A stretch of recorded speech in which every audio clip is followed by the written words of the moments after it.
Justifying climate change by reduction of greenhouse gases emissions, meeting rural energy needs, protecting the environment, and generating gainful employment are some of the biggest challenges facing most economies in the world today.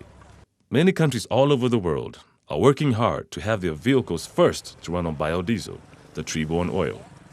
Kenya is no exception.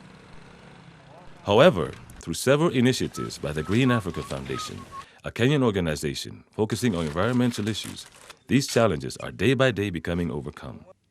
For instance, the Jatropha carcass biodiesel project raises hopes to Kenyans as the production and quality productivity of the plants producing the biodiesel is highly encouraged.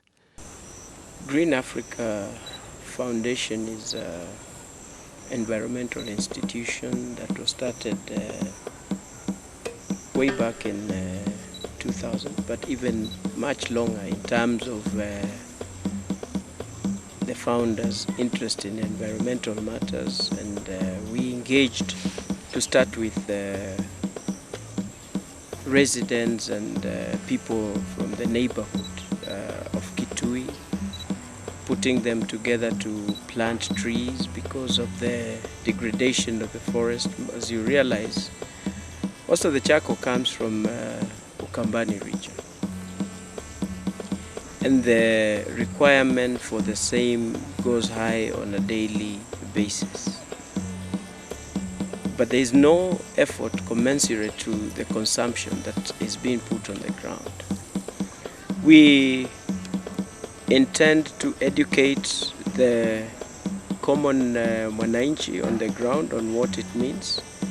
And the other big thing that came up is on issues of environment. You realize you're saying that, okay, let's plant trees, or let's stop cutting down trees for firewood.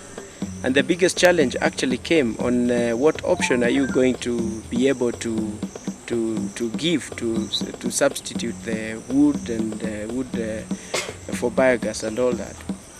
And I managed in the little way from my home. It went to the family, it grew over, and they would stop the habits of cutting down trees. But it reached a point they were saying, come on, you're telling us not to cut trees.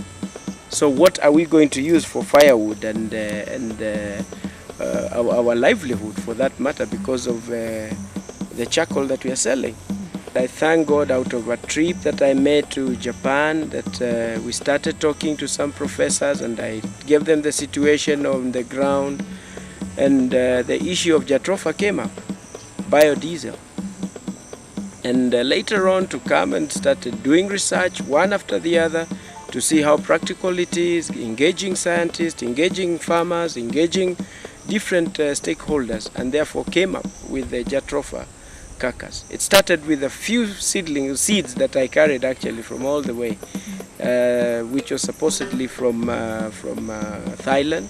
Later on, some portion of it that I got from India, and later on only to come and find actually the tree has been around. It's been around in Kenya, it's been around in some places, being used for different purpose.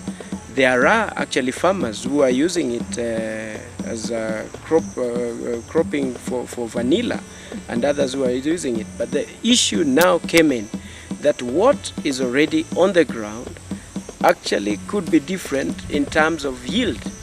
And therefore we embarked now on a different study to try and get the best yield, the best plant and trees that would give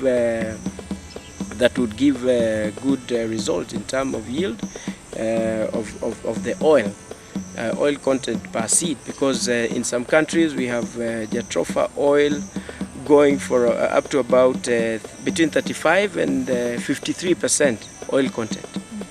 It is during this time of petrol diesel shortage and hiking prices that the world is going the biodiesel way.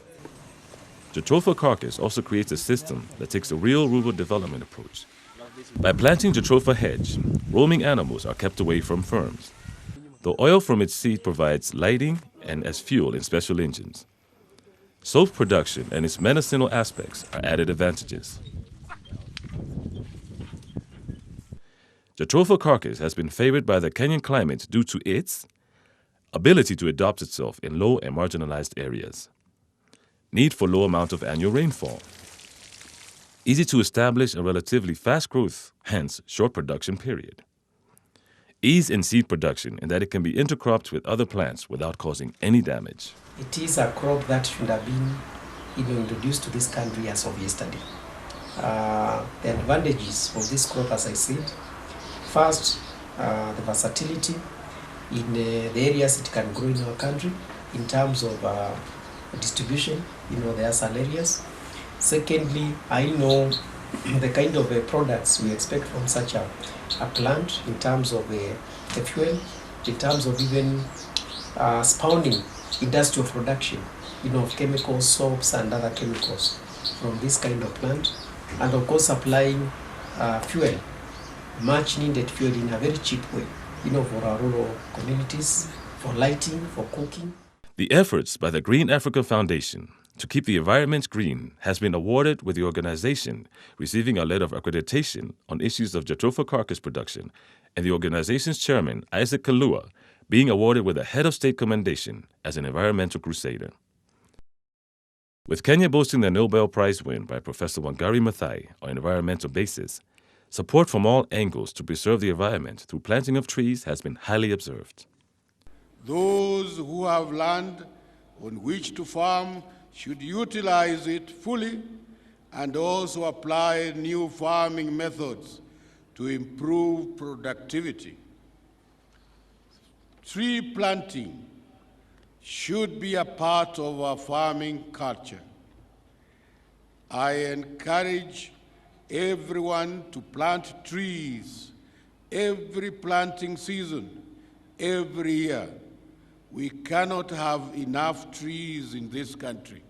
Through Jatropha carcass projects, Green Africa is emphasizing on achieving goals such as making a significant contribution to the national effort in maintaining biodiversity and provision of ecological services, sustain productivity for both local community need and commercial utilization, improve living standards of the local residents through encouraging and facilitating the production of the plants.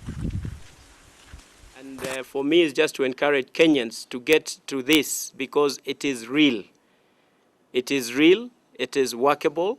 If we reach 5%, for example, we can save a lot of import of the fossil oil, diesel oil. We can stop. And also we can stop the carbon emission.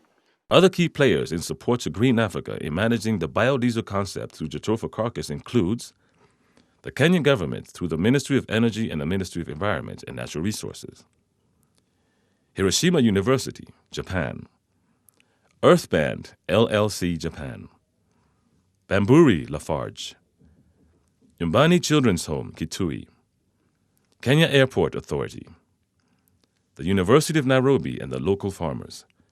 Jatropha propagation has been practiced in other African countries such as Zambia, Zimbabwe, Uganda, Ghana, South Africa, Senegal, Tanzania, and Mali.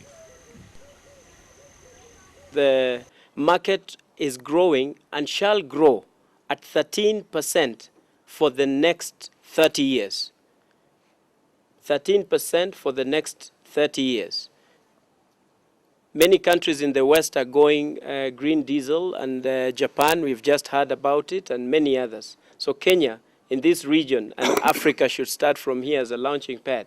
And we appreciate countries in Africa who have already moved a few notches maybe in the plantations in Africa. And therefore, we should emulate what is being given to us. This is the future. This is the future for Africa.